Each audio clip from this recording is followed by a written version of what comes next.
Okay, you should be good. All right. Yep.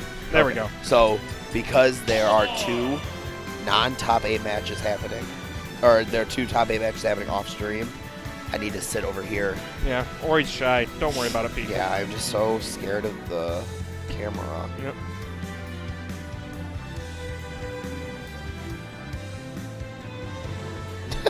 Admiral, I just got kicked off. Yep. Takes a special kind of skill set to do that. Really? Also, Mr. Opti, the answer to that can be answered by what they follow. Richter follows anime, Simon follows God, so you can figure it out from there.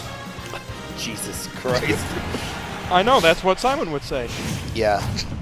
All right, though, game number 1, Smasher with Goma. This should be a really good set because I think these 2 are relatively even in overall sets for this entire ranking season. Yep. So this will be a really big determining factor, especially for Smasher, who pretty much once February hit was really kind of in a rough spot because of the Mega Man nerfs. Yeah. I mean, Leaf Shield was just so huge for him at the start, and then they took that away from, well, not so much the Leaf Shield as it was the pellet cancel. Yeah, it was the macro. So, like, once the macro really got, like, gutted, that really became a lot harder for Mega Man to kind of, like, figure out what he needs to do. what he wanted to do, really. Yeah, and honestly, that's been the big thing for Smasher because it's like so many of Mega Man's options got better, so he has more options, but for Olimar, all you need is that up smash. I said 49 down. I mean, still, though, to die at that percent as Mega Man, like 120%, that's ridiculous. But, I mean, Goma really has a nice lineup right now. 2 purples and a blue. Jeez. Oh, that purple was in a really good spot. Yep. Forward smash, yeah. I think he could have probably done retreating like up smash, but forward smash is still good because it would like truly force the air dodge on this the stage. Yeah, and I mean, once your opponent's out of jumps, that's really their only option left other than landing into the stage, so just cover where they're going to land. Oh, there we go. That's one of the frustrating things about fighting Olimar. You got to choose. Do you want to continue the combo, or do you want to get that Pikmin off of you? Like that right there. Look at that right Pikmin just racking up the damage. That's like you got to know exactly which hitbox to use if you want it off. It's annoying. Yeah. Right now, Smasher really struggling in here. Just trying to find a way to like get this like stock. Because like right now he is just really starting to kind of get like overwhelmed here by Goma. Yeah, I mean the big problem is Olimar basically beats out Mega Man in close range combat, so he's really got to find some way to get in, but Pilots will only do so much, and with Pikmin just going past all of his walling options, yeah, just racks up the damage. And neutral getup is not one of the safest options. Ooh, we got combos. Quick 39%. Yep. There we go. Yep, that was so good. Olimar is like his recovery is so susceptible to getting like just killed off. Yep. So it's really smart for like Smasher to just go down there to the pretty much like brinks of how low he could go. Yeah. Get that kill. I mean, anytime you can force Olimar below the stage, it is definitely to your advantage because that forces him to rely on only up B.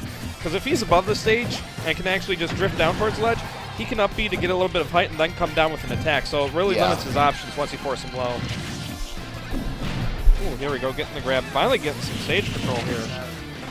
That's honestly what Smasher really needs to do against Goma. Just keep Olimar off stage as long as possible because he's going to run out of Pikmin eventually. Yep. Oh, wait, just going through everything there. Tomahawk going to send Olimar off stage. Oh, got this bike. Wow. And that was a pretty convincing two-stock. Yeah. That was a pretty interesting exchange at the end there. I thought that was Goma who had been sent down there because I thought I saw Smasher's down air come out there. What in Sam Hill happened? Let's find out right here. Good tech. Oh, he just fast fell that forward air a little bit too far. That's what happened. Yeah. Now Smasher thinking about his counter pick here. Yeah, I mean, the problem is there's not really a truly good counter pick for this matchup, I feel, just because of how well Olimar can outplay Mega Man at his own game. I think in this matchup, the best thing to do for Mega Man would probably actually to bring it to a slightly smaller stage. So something like Yoshi, or not Yoshi, maybe Yoshi's Story. Melee? Yeah, Yoshi's Story. I definitely think Smashville would have been like a possible good stage, but you got to think at the same time, Goma can get rid of a lot here. Yeah.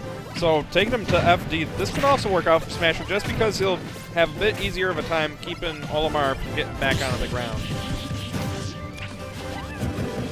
So I'm just trying to land in with these sleeve shields, but Goma is well prepared for that. Pikmin extending the duration of that. Oh! Wow, what a swift exchange here from Smasher to actually like clear out that that first stock. That is a total turnaround. That is exactly what he needs. Yeah, I mean, after game one, he was just getting walled out, and finding that opening and just keeping that pressure up is definitely what he needs. But Goma answering right back, forcing Mega Man off the stage here. Ooh, a little mistime there from Goma on that forward smash. You knew that Smasher was going to be looking for a neutral get-up, but just with that yellow forward smash. Yep. But he's got a good lineup to deal with Mega Man right now. Purple and yellow. Yep. Really good to have against Mega Man. Purple really helps mitigate any type of lemon camping. And yellow Pikmin's really good against Mega Man just because of how disjointed it is. Yeah, but that purple just showing its power there in that forward smash, taking off that stock. And here comes a good combo out of Goma.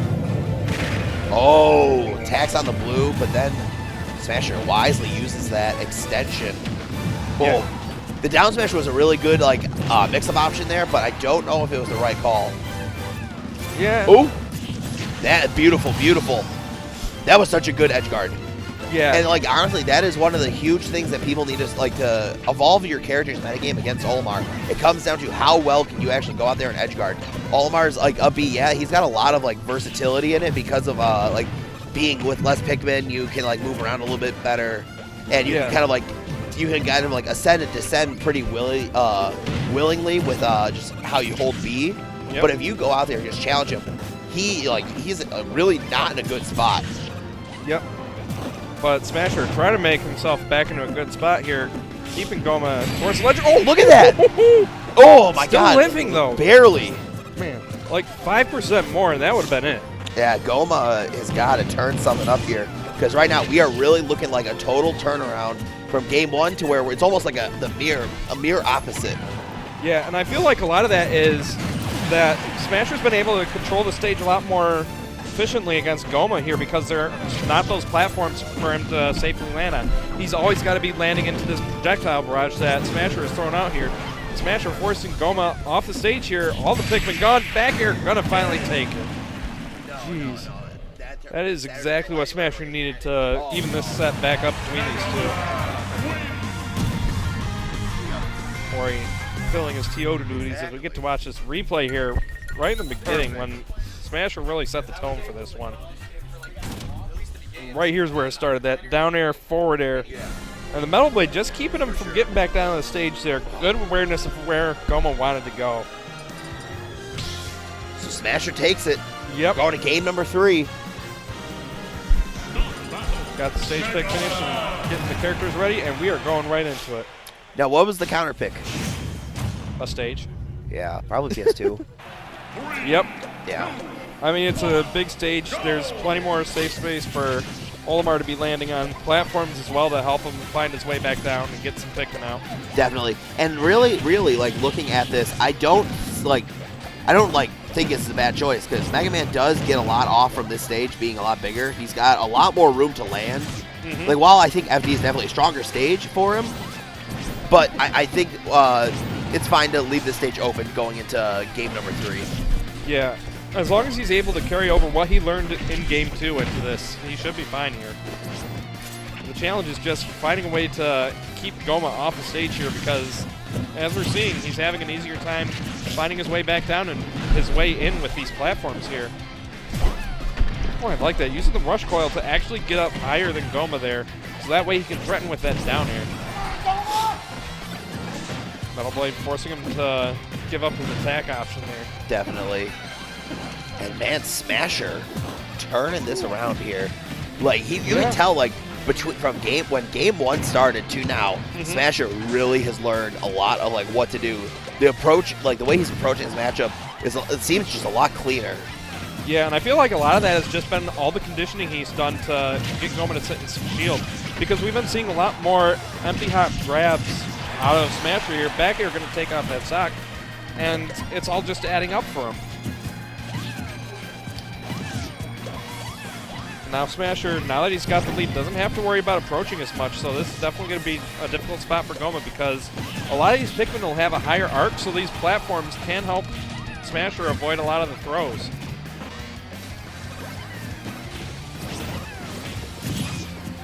%133% on the board for Smasher.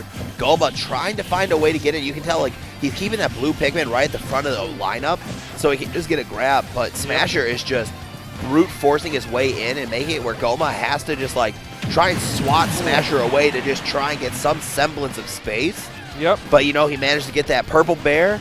Monique sends him out. Yep. Now he's only down 51%. Definitely something that's easy to like catch up back on for Olimar.